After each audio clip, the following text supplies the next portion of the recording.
Erev Tov à tout le monde. On est toujours dans le Zera Shimshon. Dans la semaine dernière, on avait parlé Vatakom Be'od Laila de la Eshet Chaï qui se réveillait en pleine nuit et qui travaillait plus que ce qu'elle devait avoir et ce qu'elle devait faire, et que son mari lui-même il lui prenait son argent et elle disait rien. Vatiten teref le beta. Et avec le surplus de l'argent, à la place d'essayer de se gâter, alors comme toutes les mamans juives, vatiten teref le beta. Elle donnait à manger à sa famille, elle gâtait sa famille. Vechok le narotea. Et même les femmes de ménage qu'elle amène, parce qu'elles travaillent dur, alors elle les paye. Le verset il continue et dit Zamema sadea vatikacheu. On va voir qu'est-ce que ça veut dire le mot Zamema. Sadea, son champ, vatikacheu, et elle va prendre Mipri kapea, du fruit de ses pommes, les pommes de la main, natakarem, elle va planter une vigne. De quoi ce verset Shlomo HaMelech parle? Dit le Zera Shimshon la chose suivante. Zamema sadea vatikacheu mipri kapea natakarem. Cette femme extraordinaire, cette Eshet Chaïl, qui travaille dur, elle travaille, elle amène à manger, elle paye ce qu'elle a à payer. Et Baruch Hashem, comme on a dit depuis le départ, elle a une bracha extraordinaire. Le peu d'argent qu'elle a, il se finit pas. Il est toujours avec elle. J'ai connu un jour une almana, une veuve.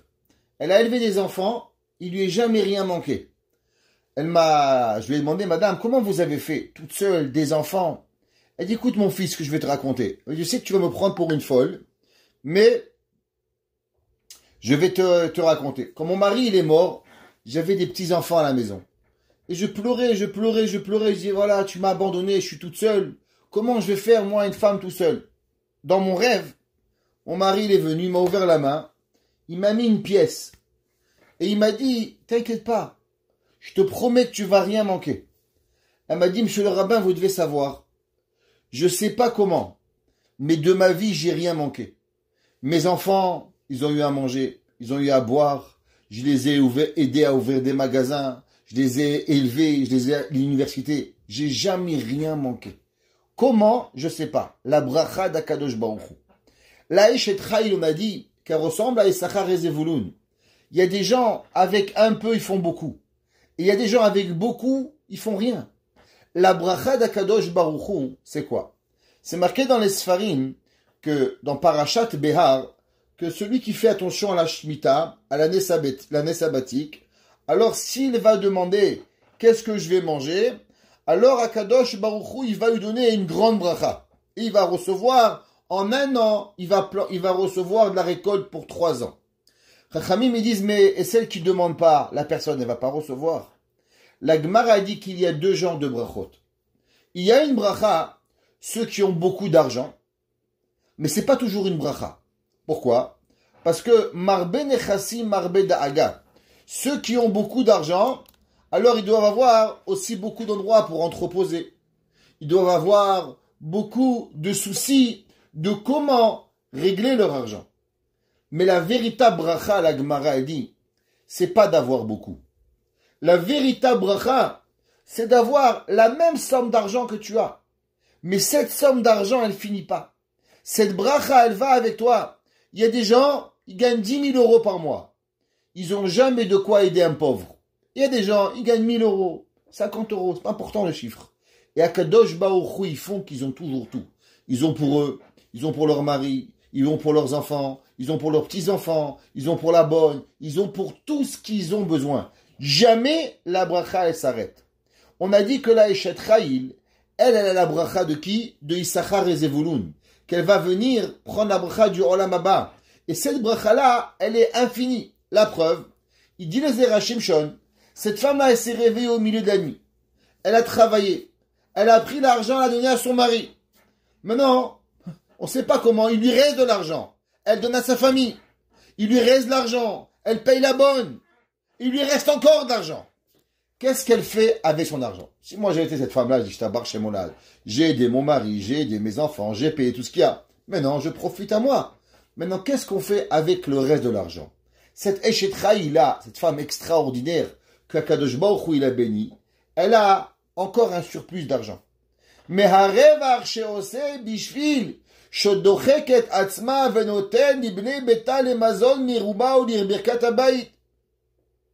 Elle a une bracha extraordinaire. Elle a gagné un surplus d'argent. Elle a donné à son mari. Elle a donné à ses enfants. Elle a payé les bonnes. Elle a payé les écolages. Elle a payé les costumes. Elle a tout payé. Maintenant, qu'est-ce qui se passe avec le reste de l'argent? Il lui reste encore de l'argent. Est-ce qu'elle peut le garder? Ou bien elle doit le rendre encore à son mari? Katvoa poski manal. Vous vous rappelez, on avait rapporté les opinions et que la halakha, cet argent, il appartient à la femme. Même si le mari va au Bedin et il demande à voir l'argent, le Bedin n'y va pas accepter. Le Bedin, il va dire l'argent, elle appartient à madame. Et c'est madame qui décide qu'est-ce qu'elle a envie de faire sans argent. Mikol makom, yesh lo din nirse melog, ve'abal ochel perot. Alors on va expliquer, je ne sais pas si je vous ai expliqué la semaine dernière ou pas, qu'est-ce que ça s'appelle nirse melog? Alors, par exemple, il y a une femme. Son père, quand elle était jeune fille, avant le mariage, il lui a donné une maison. Il dit, voilà ma fille, je veux jamais qu'il te manque d'argent. Voilà une maison, je t'achète une maison à Miami. Je te donne une maison à New York, avec un revenu d'argent. À qui elle appartient à la maison? Même si la femme, tout ce que la femme elle a, ça appartient au mari, cette maison, elle appartient pas au mari. Cette maison, elle appartient à la femme. Ça s'appelle Nirse Melog. Maintenant, qu'est-ce que dans cette maison, il y a deux choses. Il y a le keren, ce qu'on appelle, le capital, et il y a l'intérêt. Alors la maison, le mari pourra jamais vendre. Maintenant, qu'est-ce qui se passe si l'argent, la maison, elle ramène tous les mois un loyer? 1000 euros, 2000 euros, 50 dollars, 20 dollars, 3 dollars, c'est pas important. À qui il appartient l'usufruit? La Torah dit que l'usufruit du capital de l'épouse, c'est comme un travail et ça appartient au mari. Exemple, votre papa, avant de vous marier, vous donnait $1 million. Il vous l'a mis dans une banque. Madame Benoliel, $1 million en banque. Ouais, il lui a mis. Maintenant, ça fait 2% par année. 2%, 20 000 euros, 40 000 dollars, et ça augmente les intérêts. À qui ils appartiennent les intérêts? Les intérêts, ils appartiennent au mari. Ils appartiennent pas à la femme. Le mari, il a un droit d'avoir les intérêts. Pas toucher au capital. Le capital, il lui appartient pas. Il appartient au mari. Encore, n'oubliez pas qu'on parle toujours à condition que le mari nourrit la femme. Dans le cas où le mari il nourrit pas sa femme, alors le mari il peut rien réclamer. Ou bien la femme elle dit je te donne rien et je me débrouille tout seul. Mais dans le cas où ils ont un accord, que le mari il aide sa femme, il donne à manger, il nourrit sa femme, il paye tout à sa femme, l'usufruit il appartient à la femme. Maintenant, qu'est-ce qui se passe si la femme maintenant, tous les soirs, elle se lève à 3 heures du matin, et elle travaille pour une compagnie. Et elle gagne 1000 euros par nuit. 1000 dollars par nuit. À la fin de la semaine, 5000 euros. Et elle place cet argent. Cet argent-là, elle est placée à 10% d'intérêt. Alors à la fin, elle se retrouve avec 100, 200, 500 dollars. À qui elle appartient cet intérêt? Même que l'argent, le capital, il appartient à la femme, mais le mari pourrait réclamer l'intérêt ou bien l'usufruit que la femme elle va avoir. C'est ce qu'on appelle nirse melog. Donc non seulement l'argent qu'elle a eu avant son mariage, mais même l'argent qu'une femme elle obtient de façon à travailler plus durant le mariage, même si le mari c'est un roufion, que le mari veut tout lui prendre, cet argent il ne veut pas lui prendre. Mais qu'est-ce qu'il peut lui prendre? Il peut lui prendre l'intérêt, il peut lui prendre l'usufruit qu'elle a eu, le surplus qu'elle a, ce qu'on appelle en hébreu les pérotes, les fruits qu'elle va avoir. Oui. Oui. Allô? Allô, qu'est-ce qui se passe? On n'entend plus? Oui, Rav, désolé. Est-ce que vous pouvez me donner... Allô? Oui. Allô? Traduction de Nirse Mélode, ça c'est quoi? Allô? Oui, madame. Ok, je vais vous envoyer un texte. Ok. Tous les halachot de Nirse Melog, ils sont dans le Shulchan Aruch. La traduction de Nirse Melog, ça veut dire les terrains ils sont rentrés avec la femme au moment du mariage. Ça, c'est la traduction Nirse Melog. Alors là, tout ça, tout ce qu'une femme, elle amène avant son mariage, ils appartiennent à la femme. Le mari n'a seulement l'intérêt, l'usufruit. Ve'abal ochel perot. Maintenant, ve'im hi choshevet liknot mimenu sadeh. Bevadai shetuchal likach. Maintenant, qu'est-ce qui se passe? Ouais, la femme, elle a envie d'augmenter son capital. Elle est une femme intelligente. Ouais, qu'est-ce qu'elle fait? Elle se dit, voilà, moi j'économise tous les jours, je gagne $1000 par soir. Maintenant, pourquoi je vais donner tout? Je veux, avec ce surplus d'argent, je veux m'acheter un terrain. Je veux acheter une maison. Donc, qu'est-ce qu'elle veut?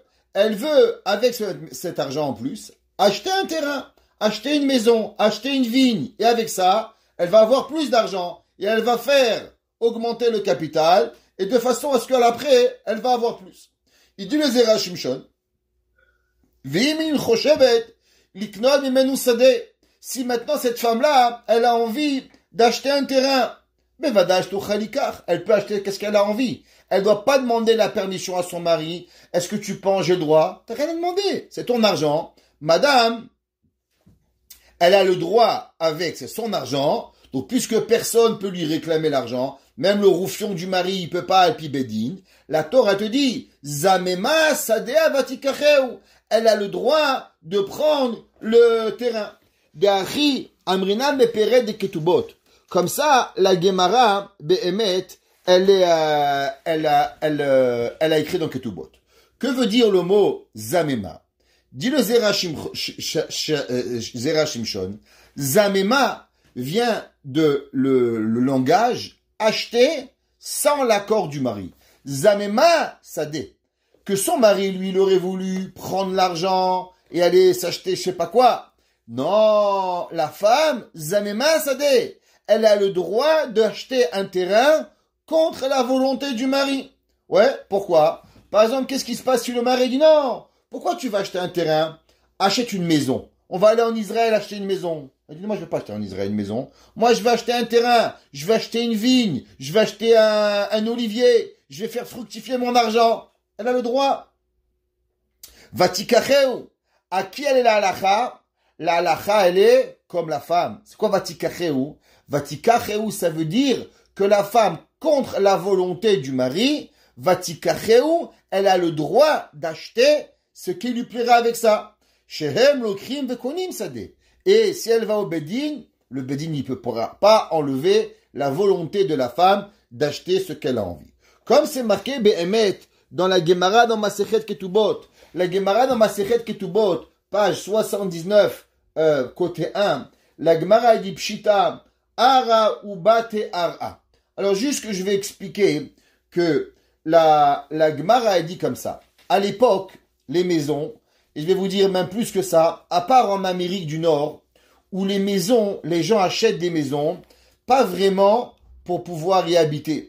Ici, les gens, ils ont une différente façon d'habiter. Les gens, ils habitent dans ils achètent une maison dans un townhouse, après ils achètent une plus grande maison, et plus le temps ils avancent, et plus ils augmentent la maison. Les maisons, elles sont pas faites pour rester toute la vie. En France, par exemple, les gens achètent une maison, dans 100 ans, tu repars là-bas, il a la même maison. Ils ont pas le fait, c'est très compliqué d'acheter une maison, le notaire, 15%, les crédits à la banque, c'est une galère. Les gens, quand ils achètent une maison, c'est vraiment pas pour faire du business. Personne n'achète une maison à l'intention de la revendre pour pouvoir véritablement s'enrichir. La maison, c'est pour y habiter. En Canada, en Amérique, véritablement, les gens achètent une maison pour faire une affaire. Ils te disent, va dans tel endroit, demain tu le revends, tu fais plus. Regardez, en Israël, les gens ils vont acheter dans des endroits qui sont pas terminés. C'est une maison. après le terrain il prend de la valeur, et après tout ça pour un jour, arriver à Arnof et avoir la grande maison là-bas dans le quartier qu'ils veulent. Mais comment ils commencent? Ils commencent dans un petit quartier pourri, avec un 2 pièces, après c'est un 4 pièces, et après doucement. Les maisons, c'est devenu un moyen de faire de l'argent. C'est pas un moyen pour habiter. La Gemara a dit, dans ce type d'habitation, où la maison, elle était jamais pour pouvoir faire de l'argent. Elle était seulement pour pouvoir habiter. Quand il y a une décision à prendre, qu'il y a deux opinions, la femme, elle veut acheter un terrain, et le mari veut acheter une maison. En un mot, la femme veut investir sur un avenir, et le mari, il veut la tranquillité d'esprit. C'est quoi? T'achètes une maison, bon c'est bon, t'as la maison, c'est fini, t'as pas de loyer à payer, il y a rien à avoir. Qu'est-ce qu'on fait? Est-ce qu'on achète le terrain qui a un futur? Parce qu'on peut planter, on peut avoir des fruits chaque année, ouais. On peut faire, ou bien non, ou bien je vous ai perdu, allô? Est-ce que j'ai perdu les gens? Non, c'est bon. Ah, ok. Ou bien le terrain qui est l'avenir. La Gemara dit comme ça. Ara ou bate ara. La Gemara dit quand il y a une discussion entre un mari et sa femme, est-ce qu'on achète un terrain pour investissement ou on achète une stabilité? On écoute ara. On achète le terrain. Din pashut. She'im yesh masa ou matan ben azdadin. אם לקנות קרקע לזרוע אותה וליהנות מהפירות, ou אם לקנות בית ולהנות מהסחרה. Est-ce qu'on va acheter une maison pour pouvoir avancer dans les fruits, ou bien avoir une maison? Nifsa kadin, la halakha elle est faite, shelo meshane eze tzad rotze liknot sadeh. C'est pas important, le mari ou la femme, l'un ou l'autre, qui c'est qui veut, ouais, le din il est Hadin ito shekodim sadeh. La Gemara a dit que même si le mari ou la femme, l'essentiel c'est la volonté. On va avec le plus grand apport qui va nous apporter. Donc vu que la femme ici, elle veut acheter un terrain, alors la halakha, elle va être comme la femme qui baït sofo le hares. La Gemara a dit pourquoi? Et la halakha elle est même si une maison, elle peut apporter un locataire. La Gemara a dit que dans une maison, il y a quelque chose qui est périssable. T'achètes une maison, il y a des rénovations, les fenêtres, le toit. Il y a énormément de périssabilité dans une maison. À l'inverse, dans un terrain, qu'est-ce que tu achètes? T'achètes pas les arbres, t'achètes le terrain, la fertilité du terrain. Donc automatiquement, il ne sépare pas. Le prix que tu payes, ça va toujours augmenter. Tu peux planter des pommes, il n'y a pas de pommes, tu plantes des oranges, il n'y a pas d'oranges, tu peux planter autre chose. Donc automatiquement, il y a plus à gagner dans un terrain qu'il y a à gagner dans une maison. La Gemara dit Zamema, Sadeh Vatikacheu. La femme, elle a le droit de choisir, avec le surplus, d'acheter ce qu'elle veut. Pourquoi? À cause que elle va gagner et sa volonté, elle est plus. V'im kvar yesh le ba'ala kerem. Maintenant, qu'est-ce qui se passe si le mari dit, mais regarde, on a déjà maintenant une vigne. On a déjà une vigne. Maintenant, on va acheter une maison. Chez Tsarir Otsa'a Meroubé, les amers, qu'est-ce qu'il dit? Il dit, voilà, tu sais, avoir une vigne, ça prend de l'argent pour pouvoir récolter le vin. Ça prend de l'argent pour pouvoir faire fructifier la vigne. Ça demande beaucoup d'argent. Alors le mari, il demande à la femme de lui donner son argent de façon à faire augmenter la vigne et le prix pour pouvoir être en meilleure position. Et madame, elle veut acheter par exemple un autre terrain. Elle veut acheter une autre maison. Alors on a un bien. Et le bien, il est maintenant en péril. Ou bien, il coûte très cher à la famille. Avec qui on va aller? Est-ce qu'on va lui dire à la madame, tu veux acheter un terrain? Alors renforce l'argent, le bien que tu as. Investis dans la compagnie que tu as. Ou bien je dis non, tu sais quoi? Tu achètes autre chose. Le mec va se débrouiller. Alors, le Zera Shimshon, il dit, Ho'il shieshbo revar gadol. Dans une vigne, il peut y avoir d'énormes biens. ou kemo shekatvu atosfot beketubot, comme ce qu'ils ont écrit les Tosfot dans Ketubot, mipri kapea nat akarem, docheket atzma venoteret hakerem, vetorahat le'ovda u'shemra, milevad chiyuv maaseh adea, shekvar היא מחויבת לעשות להביא אושר לבעלה. Il dit, pourquoi le Zerachim Shon c'est écrit dans le pasuk, Zamema sade vatikacheu, mipri kapea nata karen. De ses mains, elle a planté la vigne. Il dit ici le Zerachim Shon un chidouche incroyable, que s'ils ont déjà un terrain, si déjà ils ont quelque chose qui peut augmenter la valeur, alors la femme, à la place d'acheter une maison, elle a l'obligation d'augmenter la valeur et le patrimoine familial pour pouvoir que la famille ensemble, elle va profiter. Ça veut dire, Zamema sade vatikacheu. Si le mari veut acheter une maison, on n'écoute pas le mari. Qu'est-ce qu'on écoute? La femme. Zamema sade. La femme, elle a raison. Maintenant, si déjà ils ont une vigne, et maintenant il manque de l'argent pour faire fructifier le bien, alors mipri kapea natakarem, des fruits de ses mains, natakarem, elle a planté la vigne. Pourquoi tu as parlé de vigne? À cause que c'est la seule exception que la femme, on l'obligera à donner l'argent dans le patrimoine familial, du fait que maintenant, elle doit aider son mari à pouvoir soutenir le patrimoine qui est déjà existant. Même que c'est difficile, même que c'est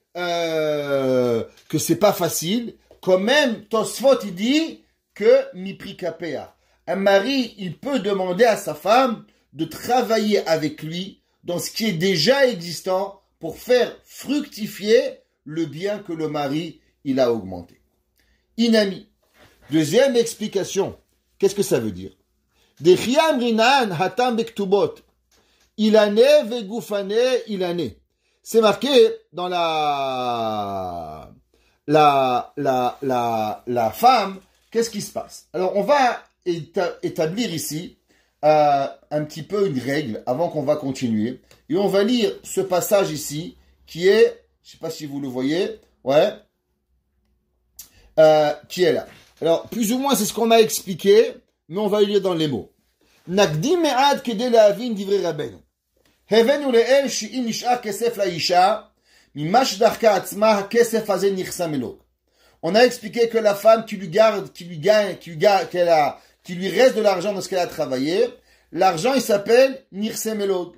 Vehadin u shebiksafim elu konim nechasim menivim shemevim revach.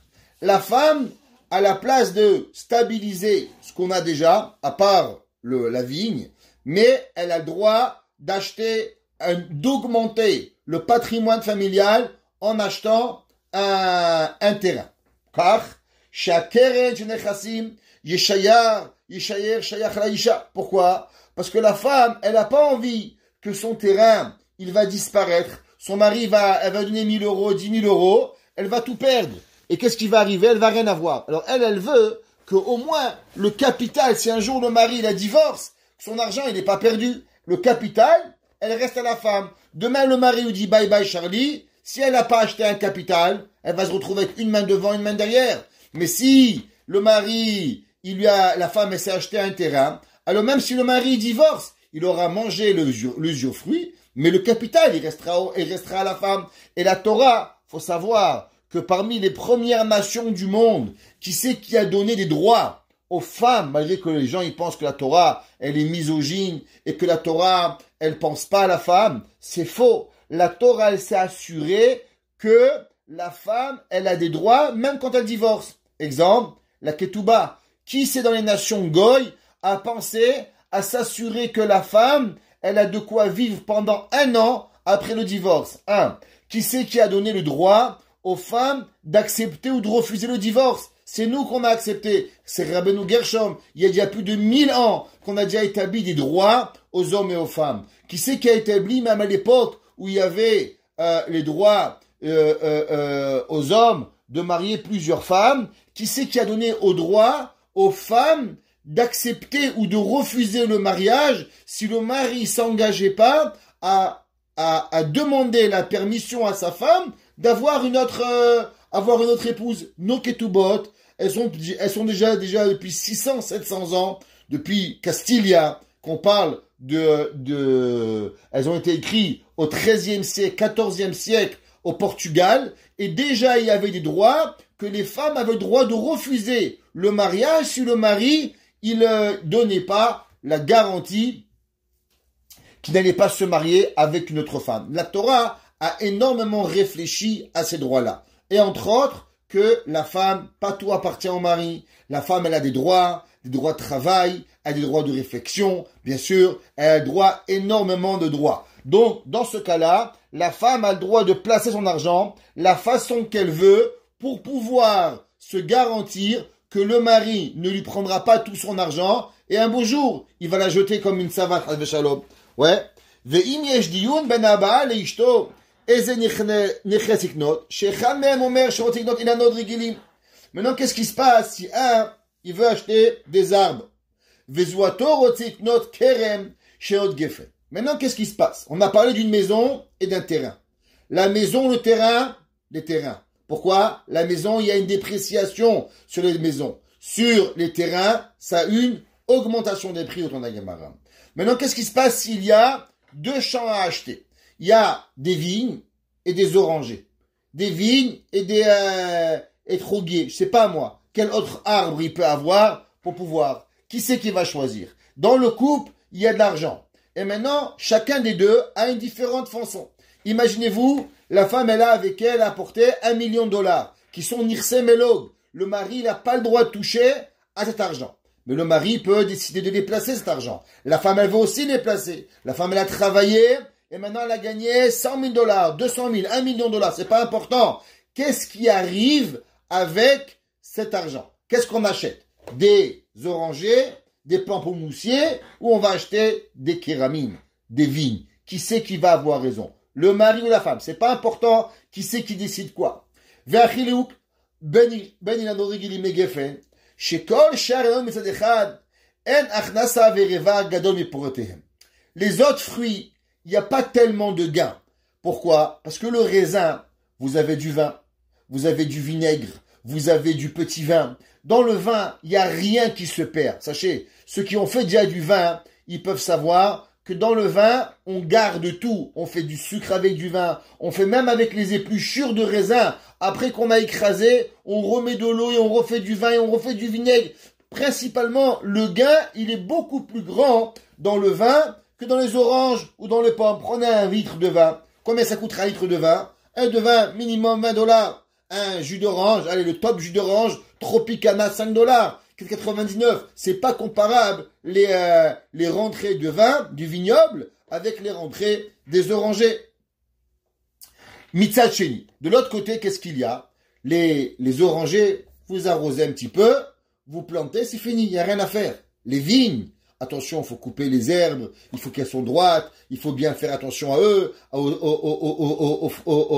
aux oiseaux qui viennent. Il y a énormément besoin d'attention pour pouvoir avoir une bonne vigne. Donc d'un côté, il y a un gain qui est stable, sans avoir beaucoup de travail. De l'autre côté, il y a un gain beaucoup plus grand, avec beaucoup plus de travail. Aujourd'hui, on pourrait expliquer cette différence de pensée. Est-ce qu'on pourra placer l'argent d'une façon qui est stable à la banque? Tu mets ton argent, tu fais 2%, t'as rien. Ou bien on va mettre l'argent en bourse, où il y a beaucoup plus de risques. Il faut vérifier la bourse. Qu'est-ce qu'on fait pas? Qu'est-ce qu'on achète? Comment on regarde? Mais les gains peuvent être beaucoup plus grands. Qu'est-ce qui se passe s'il y a devant vous, devant un rave, le mari et la femme, ils ont une discussion. Qu'est-ce qu'on fait? Il y a possibilité de gagner plus d'argent, la mettre à la banque et faire 2%, ou bien le mettre sur la bourse et aller avoir un risque.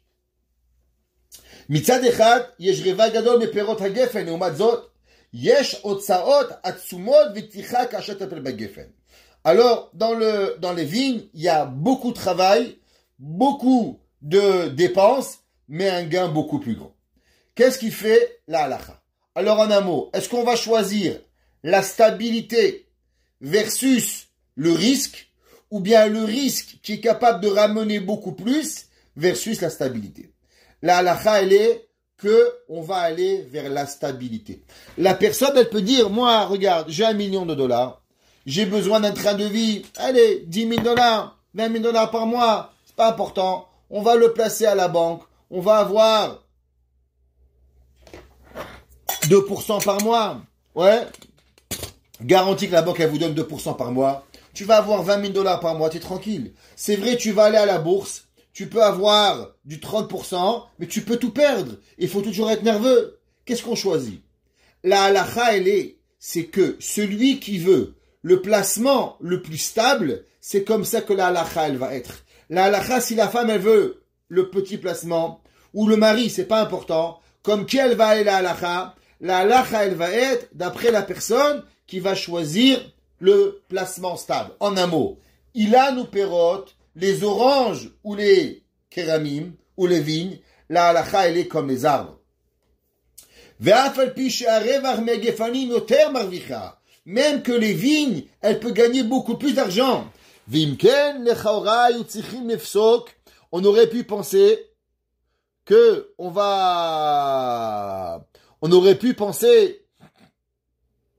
comme quoi la halakha devrait être comme si qu'elle va faire comme les vignes.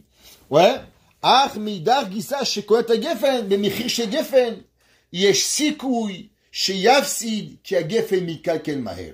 Mais les risques sont beaucoup plus grands. Donc on a un gain plus grand et on a un gain plus grand, mais on a aussi un travail plus grand. Qu'est-ce qu'elle fait la halakha? Nous dit la halakha. Il a neve goufane. Si quelqu'un il a un doute, il y a un débat dans la maison où on place l'argent avec les arbres, les oranges ou les geffen, les vignes. La halakha, elle est ilanée. Elle va aller avec les arbres, la stabilité. She'u me'akev beyadam shelo liknot hakerem. Maintenant, qu'est-ce qui se passe si la femme, elle veut la vigne? Elle dit, c'est mon argent. Ouais. Et moi, j'ai envie de acheter une vigne. Le mari peut dire, non, madame. Tu peux et tu vas acheter des orangers. Ouais. Pourquoi? À cause que le risque, il est trop grand. Et j'ai pas envie que tu risques l'argent que tu vas avoir. Disait Gemara, nous dit Shimshon, Hanimile, lehotzi hamaot bagefanim, shekerovi mitkalkel, velo nishar baem lo lekeven velo lerevach. À cause que une petite maladie dans les vignes, et tu vas tout perdre. Tu peux perdre même le capital, et tu vas perdre tous tes biens. Sheoil she'em kvar gefanim gedolim, tzarich item kede shovyam. Aval. Zot haisha. Shlachar shelakra sadehi leatzma. Notaat hakerem beli otsaat mamon klal. Shebaze yesh revach benir. En maintenant, qu'est-ce que ça veut dire? Il dit comme ça. Même que elle a envie d'acheter les vignes, normalement, le mari, il peut lui l'empêcher. On explique. Hanimile.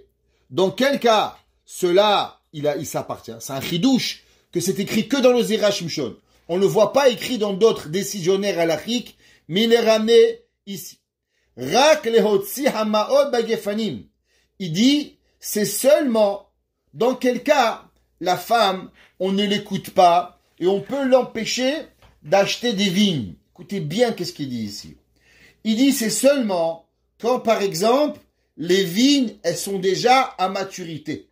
Alors, les vignes, quand elles sont grandes, elles sont très fragiles maintenant, et c'est là qu'il y a énormément de travail. Ouais. Velo nishar baem, et tu peux tout perdre facilement à avoir. Aval, zot haisha. Leachar shelakra sadehi leatzma. Ouais. Maintenant, cette femme, qu'est-ce qu'elle a fait? c'est marqué dans le pasuk. Zamema sade vatikachea. Qu'est-ce qu'elle a fait celle-là? Son mari voulait acheter une maison. Elle a dit, je veux acheter un terrain. La halakha, elle est comme qui? La halakha, elle est comme la femme. Parce que maison ou terrain, la halakha, elle est comme celui qui dit le terrain. Dit le Zera Shimshon, mais moi j'ai une question. Pourquoi la Torah, dans la suite du pasuk, elle nous dit, Vatmipri kapea natakarem. Le début du verset, il parle de champ, et après le verset, il parle de vigne. Pourquoi la Torah, elle parle de vigne? Au début, on n'aura pas parlé de vigne. La Torah, elle aurait dit Zamema, Sadeh, Zamema, Kerem, Batikacheu.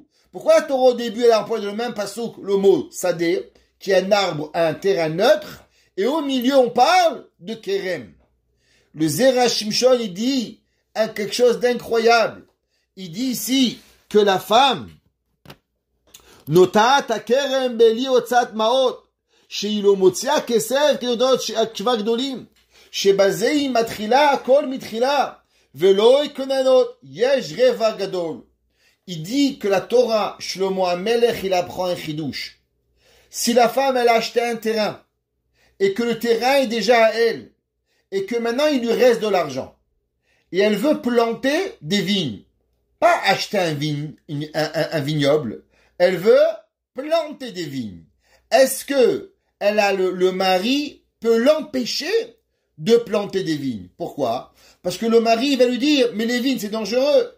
La femme, elle peut dire, c'est vrai que les vignes c'est dangereux. Mais à quel moment les vignes sont dangereuses? Quand j'achète des vignes qui sont déjà à maturité. Alors tu payes très cher les vignes. Et du fait que tu payes très cher les vignes, avec le moindre microbe, tu peux tout perdre. Et tu peux perdre tes vignes. Mais maintenant que j'ai acheté un terrain, le terrain, il est à moi. Le terrain, il vaut l'argent. Maintenant, est-ce que tu peux m'empêcher de planter? Je veux planter des vignes. Imaginez-vous ce mari. La femme, elle travaille la nuit. Elle lui gagne de l'argent. Elle lui achète elle veut acheter un investissement. Le mari lui casse la tête. Pas ça. Elle va au Bedin. Elle gagne au Bedin. Le Bedin lui donne la permission d'acheter un terrain. Maintenant, elle va dire, ok, je veux planter une vigne. Il dit, non, tu plantes des oranges. On parle vraiment d'un débat. On parle d'un mari qui n'a pas compris, qu'il est marié avec une femme entrepreneuse, une femme qui a de la logique, une femme qui veut et qui comprend beaucoup plus qu'elle. Malgré ça, le mari veut l'empêcher. Nous dit le Zera Shimshon que le mari ne pourra pas empêcher la femme de planter des raisins. Même que dans la Torah, on peut empêcher le conjoint d'acheter une vigne. Pourquoi? À cause que la vigne, elle est dangereuse. Mais de planter une vigne, ça, le mari peut pas. Et d'où est-ce qu'on sait ça? On sait ça à cause que le verset, il dit, Zamema Sadeh Vatikacheu. Elle est allée contre son mari et elle a acheté un terrain. Maintenant, qu'est-ce qu'il dit le pasuk? Mipri kapea nata karem. Maintenant qu'elle a acheté un terrain, elle a le droit elle-même de planter sans l'accord du mari, et la Torah lui donne ce droit-là à la femme à cause que les risques ils sont minimes à cause qu'elle va pas tellement investir, elle va tellement pas investir d'argent et les risques sont minimes par rapport au gain. Donc on voit ici encore une fois combien cette femme extraordinaire qui a de la vision et comment la Torah elle est venue et elle a protégé les droits de la femme. Comment la Torah, elle réfléchit. Qu'est-ce qui est bien? Quand une personne, elle a une idée, on ne doit pas dire c'est une femme, on n'écoute pas Chave Shalom. On doit réfléchir. Qu'est-ce qui arrive? Une maison ou un terrain? Ou le plus grand investissement? N'oublions pas, c'est son argent à elle. Le mari veut décider. La Torah dit, tu décides pas. Ta femme, elle va décider. Même ce que tu vas planter. On appellerait ça aujourd'hui un contrôle fric. Comme ça qu'ils appellent en anglais. Et malgré ça, la Torah, elle donne les échoutim, les droits à la femme de s'épanouir de la façon comment elle va. Maintenant, on continue dans le pasuk Khet. Le pasuk Khet va parler principalement de la tseniut.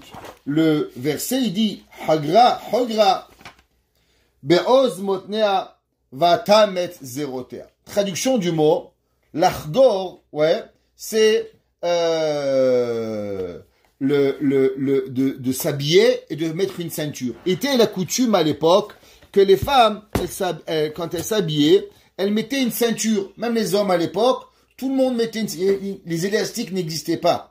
Donc comme les élastiques n'existaient pas, on s'habillait et par-dessus les habits, on mettait de mettre des ceintures. Alors il dit, que veut dire le mot hogra be'oz motnea? Ouais, elle s'est mise sur ses flancs, sur ses côtés, elle a posé une ceinture. Be'oz, ouais, avec force. Pourquoi Shlomo HaMelech, il parle d'une femme qui s'est ceinturée avec force. Il dit les Zerachim Shon, elle se met cette ceinture. Les filles, chez Ata. De quoi on parle? On parle de cette femme Eshet-Chaim, qui a travaillé la nuit, qui a gagné de l'argent, qui a payé à son mari, elle a payé la femme de ménage, elle a acheté à son mari un terrain, son mari voulait pas, elle a planté une vigne. Maintenant, vous croyez que le mari il aide? Le mari il aide pas. Le mari il aide bas. Et maintenant, elle doit aller dans les champs pour pouvoir tailler les vignes. Les filles, chez Ata, maintenant, après qu'elle a planté ses vignes-là, Tzricha litroach ou les amers, elle doit aller et elle doit tailler toutes les vignes pour que les vignes restent droites, ou etakem akeren, et arranger la vigne, et travailler la terre. Et alors, Veshema mehamat hatorah hazeh, sheno ragil beisha, tipol hagorta. Qu'est-ce qui se passe? Cette femme-là, elle va pour travailler. Alors, il y a beaucoup de gens, ils pensent que la fin détermine les moyens. Qu'est-ce que ça veut dire? Tout le monde y connaît la fameuse fable de Monsieur La Fontaine. Est-ce que la Torah, on a le droit de commencer, et on appelle ça que je commence quelque chose, et à la fin, je sais que je vais arriver tordu. Mais du fait que je commence bien, alors automatiquement j'ai le droit de me laisser aller. Ça fait partie de la nature de la vie, de pouvoir y arriver. Ou bien non. La femme, Eshet Chaim, la personne, c'est pas parce que tu fais du chesed maintenant que tu as le droit d'y arriver. Exemple, il y a des gens, ils pensent, parce qu'ils vont faire du chesed, alors du fait qu'ils vont faire du chesed, ils peuvent pas s'occuper de leurs enfants, ils peuvent ne pas s'occuper de leurs femmes, mais après tout, j'ai fait du chesed. Moi, c'est pas mon problème. Tu peux pas, parce que maintenant tu fais quelque chose de bien, que tu vas le droit de permettre de quelque chose. Cette femme, Eshet Chaim, elle a travaillé la nuit. Elle a travaillé, elle a payé, elle a gagné. Maintenant, dans les champs, c'est fatigant. Du fait que dans les champs, c'est fatigant, est-ce que maintenant, ça va lui donner le droit de se laisser aller dans la tseniout en disant, c'est pas grave, c'est la faute à mon mari. Parce que mon mari, s'il était un gentil mari, alors il m'aurait fait que je paye pas la bonne. Alors il aurait fait que je travaille pas la nuit. Alors il aurait fait que j'achète pas ci. Alors patati et patata. Ah, alors maintenant que je suis fatigué, que je ressemble à une femme de ménage, c'est la faute à mon mari. Ah, maintenant que je suis pas tsniout, c'est sa faute. Ça, c'est les excuses. Quand dans la vie, on veut trouver des excuses, de la raison pourquoi tu es pas tsniout, on peut tout trouver. Mais dans la vie, quand on veut pas trouver des excuses, on ne trouvera pas. Je vous ai déjà raconté l'histoire. En tout cas, moi, ça m'a marqué terriblement. Il y avait un jour le rabbi de Tzanz. Le rabbi de Tzanz, il sortait de Auschwitz. Et en sortant de Auschwitz, quand ils ont libéré les camps, le rabbi de Tzanz, il a vu deux jeunes filles qui étaient derrière un arbre et qui marchaient pas. Le rabbi leur a dit, vous êtes fatiguées, mesdemoiselles? Qu'est-ce qui arrive? Pourquoi vous marchez pas? Elles lui ont dit, rabbi, dans le camp, on n'avait pas des collants, mais on était des prisonnières. Maintenant, on est libre. Comment on va marcher, sortir du camp sans collant? Alors, on va reprendre. Deux jeunes filles de 14 ans qui sortent de Auschwitz, qui ont vu leur mère morte, leurs sœurs, leurs amis, de l'atrocité pendant des années. Le jour où tu es libre, mais tu cours. Moi, tu m'ouvres la porte, je deviens Carl Lewis, je me sauve jusqu'au Zimbabwe. À quoi elle pense? Elle pense au collant. Comment je vais arriver à pouvoir sortir dans la rue? Le rabbi, il avait des chaussettes. Il a enlevé les chaussettes. il a coupé ses deux chaussettes et a donné une moitié à chacune d'eux pour qu'elles puissent sortir. Mais moi, c'est pas que le rabbi a coupé les chaussettes, l'histoire. Ce qui m'a marqué dans l'histoire, c'est comment une personne, au moment où il a le plus grand des bonheurs, le moment où il est dans l'extase totale, les gens couraient dehors, il y en a qui mangeaient, cherchaient leur mère, cherchaient leur père, cherchaient leurs frères, cherchaient leurs sœurs. À quoi ils pensent? Ils pensent pas trouver une excuse. Ils pensent à Ahavat Hashem. Ça m'a toujours fait penser à l'histoire de Yaakov Avinu. C'est marqué dans les livres que, dans la Torah, c'est marqué dans la paracha de Vayechi, que Akadosh Baruch Hu, Avraham Avinu, quand il est arrivé, Yaakov Avinu, quand il est arrivé à Mitzrayim, c'est marqué que Yosef, il s'est mis sur son cou et il a pleuré. C'est pas marqué que Yaakov, il a embrassé son fils. Rashi dit pourquoi il n'a pas embrassé. Rashi dit à cause que Yaakov Avinu, il faisait Kiryat Shema. Tous les commentateurs, le Maharal entre autres, il demande la question. Il dit je comprends pas. Si c'était le temps de Kiryat Shema, alors pourquoi Yosef, il n'a pas fait Kiryat Shema? Et s'il y avait du temps après pour faire Kiryat Shema, alors pourquoi Yaakov Avinu, il n'a pas fait Kiryat Shema après? Il y a plein d'explications. Et j'ai acheté un livre, il donne au moins 50 explications. Mais je pense que la plus belle des explications, c'est une des explications la plus connue. Yaakov Avinu, il a dit c'est quoi Shema Israël? Shema Israël, ça veut dire aimer Dieu. Et quand on dit Dieu aimé Dieu, on dit Ve'ahavta et Hashem. Et tu aimeras Hashem. Qu'est-ce que ça veut dire tu vas aimer Hashem? Quand je suis angoissé, que j'ai personne avec qui parler, que mon téléphone il sonne pas, mon ordinateur il marche pas, ma mère elle est pas là, ma femme elle est pas là, ma soeur elle est pas là, mon fils il est pas là, et que j'ai rien à faire, je dis bon, j'ai rien à faire, allez viens on va prendre un lit de Torah, on va prier à Dieu. Ça vous croyez que vraiment, ça s'appelle Ahavat Hashem? C'est quoi Ahavat Hashem? Ahavat Hashem c'est au moment où vous avez tout. Au moment où on a la plus grande des extases envers Dieu, et au moment où j'ai le plus grand de la plus grande joie, qu'est-ce que je fais? Je tourne ma joie vers Akadosh Baruch Hu. Il a dit Yaakov Avinu, au moment où il a cru que son fils mort pendant 22 ans, il venait de recevoir la Shekhinah, il venait de recevoir le roi HaKodesh, comme il dit en anglais, the Holy Spirit. Yaakov Avinu commençait à rentrer à Mitzrayim, et il venait de comprendre qu'est-ce qui va arriver avec toute l'histoire du peuple juif. Il voit Yosef Hatzadik, il le voit arriver, et il comprend que maintenant, il y a une garantie que le peuple juif, il va sortir d'Égypte. Il voit Yosef Hatzadik qui était un navi, un prophète, 22 ans, sa figure est rayonnée comme un soleil. Et il dit à Hachem, je veux te faire montrer combien je t'aime. Tu sais qu'est-ce que je vais faire? Au moment où je vais embrasser mon fils, à la place d'embrasser mon fils, qu'est-ce que je vais faire? Je vais embrasser ma main. Shema Israël Hashem Elokeinu Hashem Echad. Je vais embrasser Akadosh Baruch Hu. Je vais donner mon amour à Dieu. Ça veut dire que des excuses, si Yaakov il avait embrassé son fils, on aurait dit c'est normal, c'est un papa. Yaakov, il n'a pas trouvé des excuses. Yaakov, il cherche la perfection. Ces deux jeunes filles-là, c'est normal qu'elles sortent en courant. C'est 100% normal. Mais comment on peut penser à des collants quand on sort de Auschwitz? La simple et unique raison, c'est que pendant tous les temps qu'ils étaient à Auschwitz, il n'y avait qu'une seule chose dans leur cœur. Le moment où ils pouvaient remercier Hakadosh Baruch Hu. Tout le monde connaît cette histoire extraordinaire du tzaddik de Yerushalayim, le Rav Levin. Il y avait un jour, le Rav Levin, en face de sa synagogue, un gars, il se mettait tous les Shabbats et il fumait. Le Rav Levin, une fois, deux fois, il va le voir et il dit, monsieur, vous fumez, je vous comprends, vous avez un tserara, je vous juge pas, mais pourquoi en face de ma synagogue? Qu'est-ce que je vous ai fait, moi? Il dit, monsieur, non seulement j'aime pas Dieu, mais je veux pas que les gens ils aiment Dieu. Il dit, pourquoi? Il dit, parce qu'à Auschwitz, il y avait un homme qui mettait téphilines. Et tous les jours, quand il mettait téphilines, il demandait à tout le monde, pour pouvoir prêter ses téphilines, un bout de pain.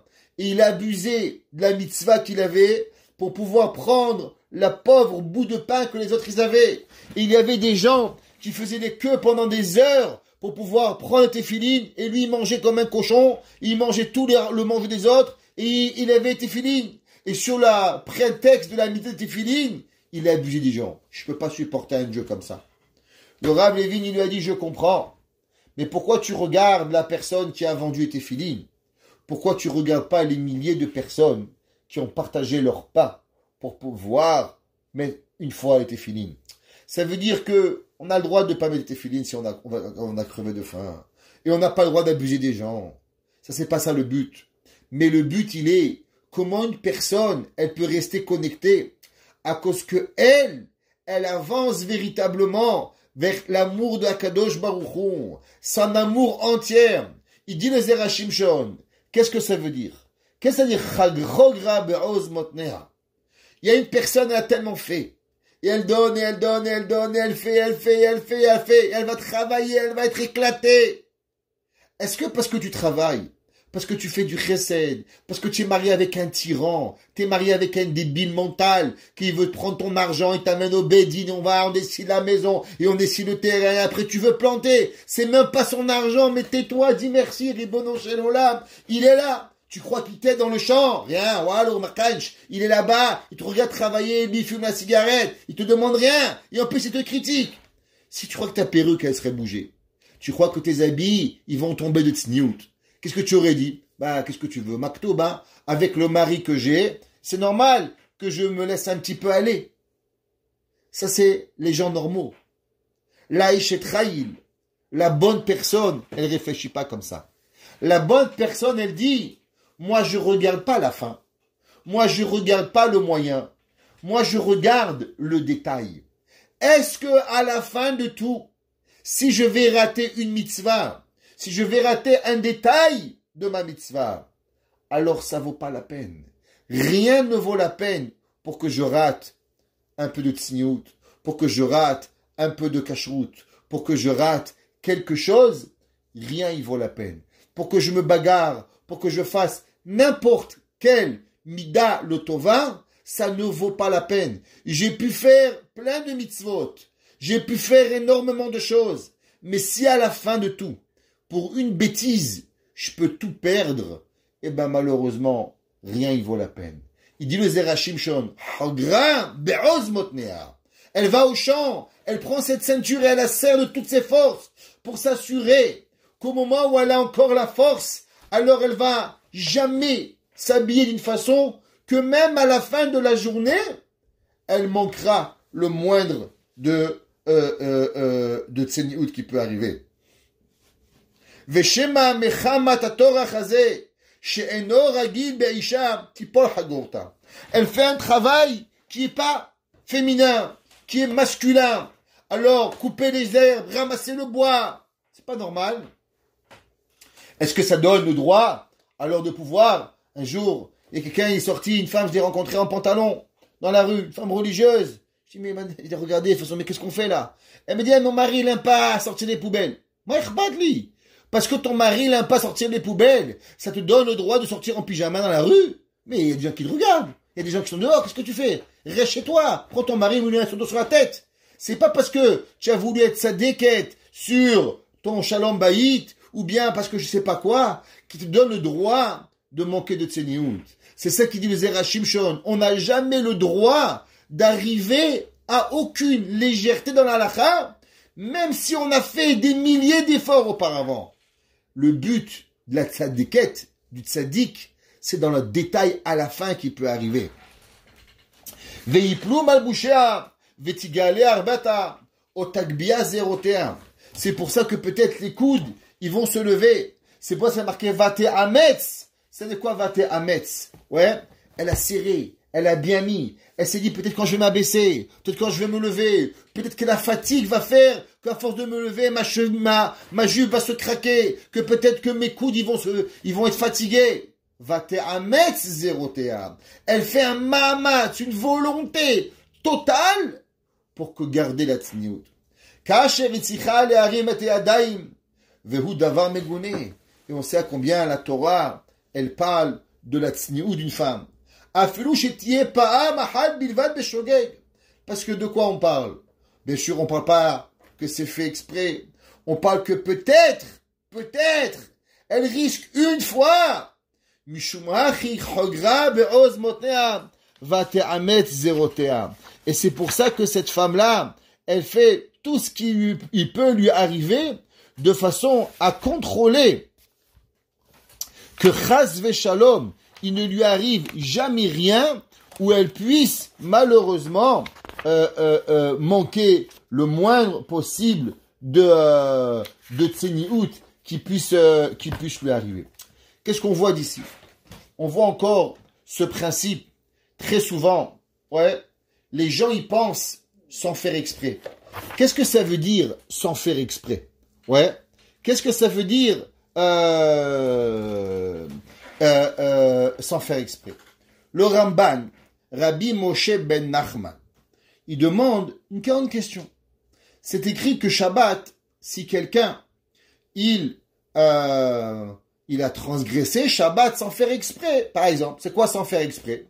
Sans faire exprès, c'est qu'il s'est levé Shabbat matin et il pensait que c'était dimanche et il se lève le matin, il va aux toilettes, il allume la lumière.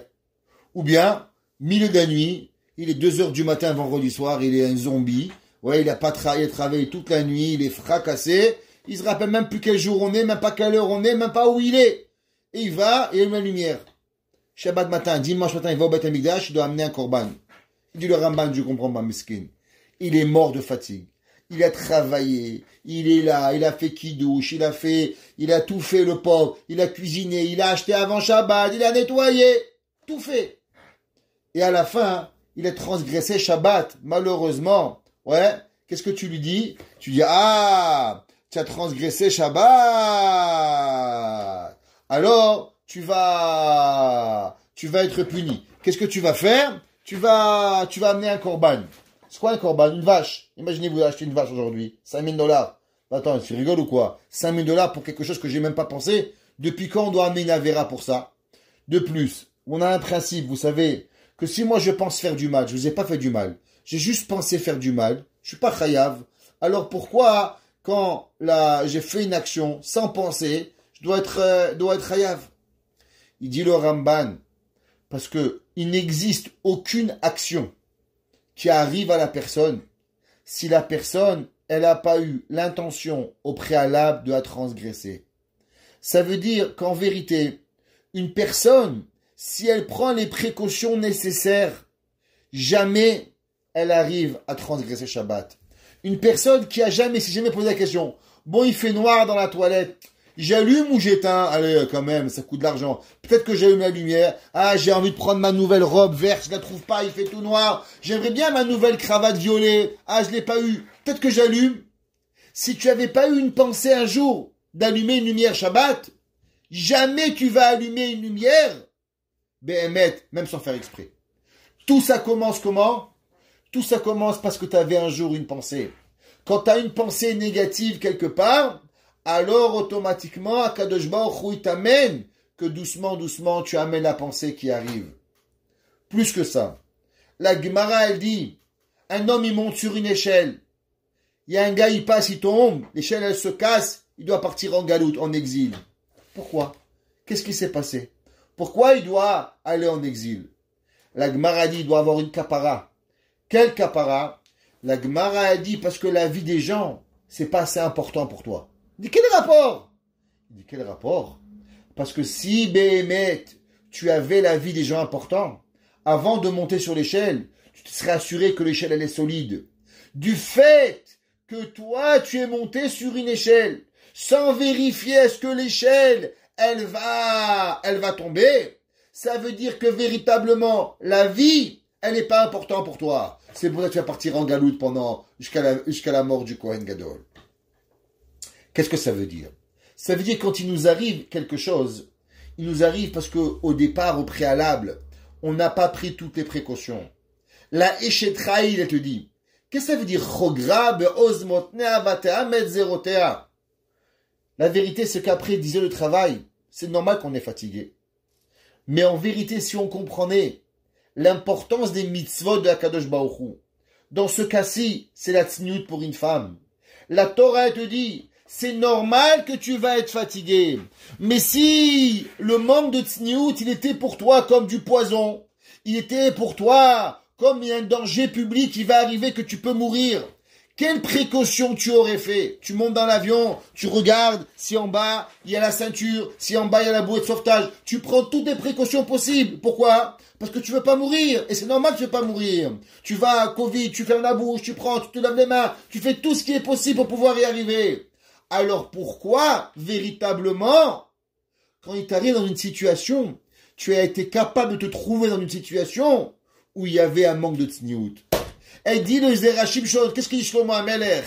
Il dit Hogra be'oz motnea. Quand est-ce que ça commence qu'on s'assure de ne pas manquer de tsniout?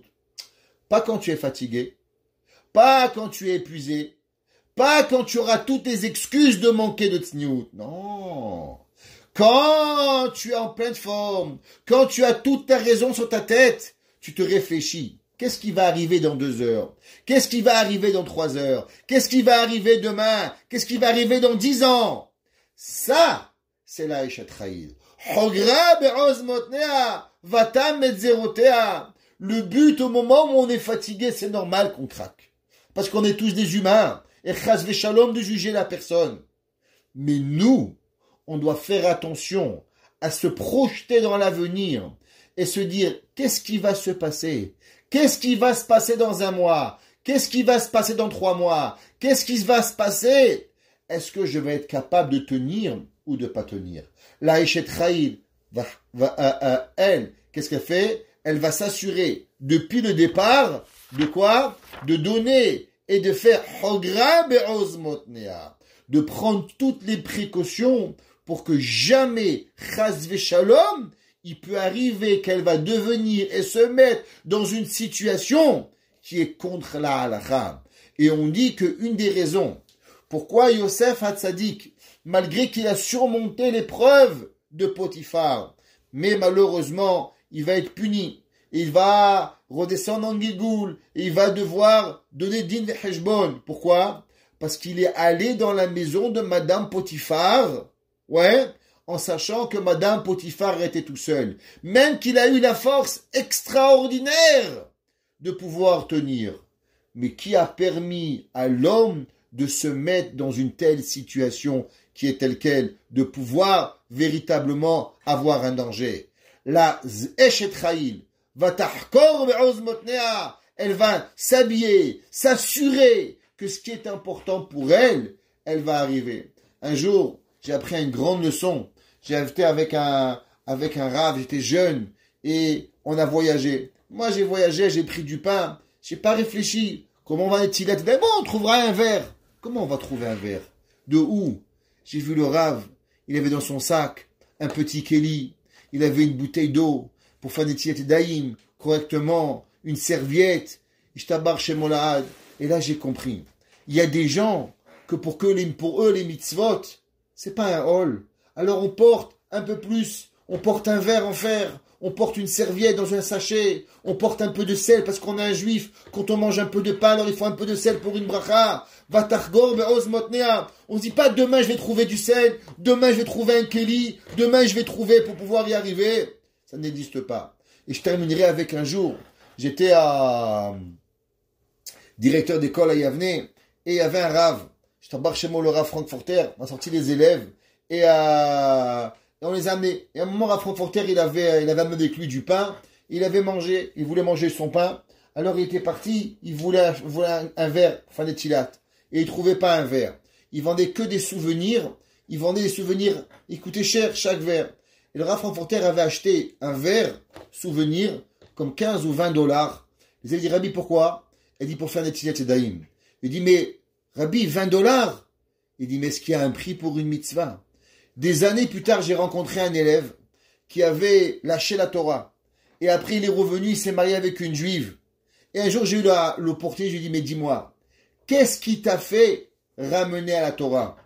Il m'a dit, ce qui m'a fait ramener à la Torah, c'est cette histoire du Rav Frankfurter, qui avait acheté un verre de souvenir de 20 dollars juste pour faire une mitzvah.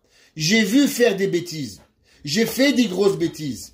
Mais qu'un homme, il dépense de l'argent pour pouvoir faire une mitzvah et avoir aucun intérêt de ça, ça, j'ai jamais vu dans aucune bêtise. Ça n'existe que dans le Emet. Et c'est ça qui m'a ramené à la Torah. Vatarkor be'oz motnea. Les goyim, Ils voient et demain on verra comment on fera, qui vivra verra. La Torah c'est pas qui vivra verra. Vatarkor be'oz motnea. Aujourd'hui, j'ai une obligation. Aujourd'hui, je dois réfléchir comment faire. Aujourd'hui, je m'assure que tout ce que je peux faire pour m'assurer que demain, il ne me manque sans rien, sans avoir aucune possibilité que Chazvé Shalom d'arriver. La Gemara dit même que quand on passe, si on a deux chemins où à passer, où il y a des choses qui peuvent pas cacher, des choses qui sont plus cachères, la personne qui passe quelque part qui est pas cachère, alors Chazvé Shalom c'est très grave. Faut même faire un détour pour ne pas y arriver. Même qu'on peut fermer les yeux, parce qu'on n'est pas sûr de pouvoir arriver à la dernière seconde et fermer les yeux qu'on doit arriver. On doit prendre toutes nos précautions dans tout ce qui est possible de pouvoir y arriver, à ce que jamais Chazvé Shalom on se trouve dans une situation où on risque de transgresser même une halakha beshogeg, même qu'on ne veut pas, même par inadvertance. Et ça d'où on l'apprend de la Eshet Chayil. Hogra be'oz motnea vatamet zerotea, qu'elle a pris toutes les précautions pour garder ce qui est important pour elle, qui est la tzniut aux yeux de Hakadosh Baruch.